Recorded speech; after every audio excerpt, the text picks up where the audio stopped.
Hi, I'm Jerry, and I was actually just sent this portable coffee maker that you can use in your car. Now, not recommended to use while you're actually driving your car, but if you're working on a break or over lunch and you're just needing a hot, fresh cup of coffee and want to have something that you can use with your own private grounds, this thing would work fantastic.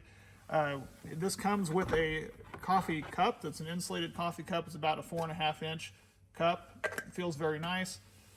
As far as to make the actual coffee inside, it's just like a little miniature in-home coffee maker like you'd have at home. You put your grounds in, your water in, get sure everything is ready to go, and then push start to make the cup of coffee. It takes about 15 minutes for everything to heat up and get it going. Simply take the provided cigarette lighter adapter, it's a 12-volt adapter, and plug it into your car. And you'll have to toggle it on like that, and it'll toggle it on and start heating itself up.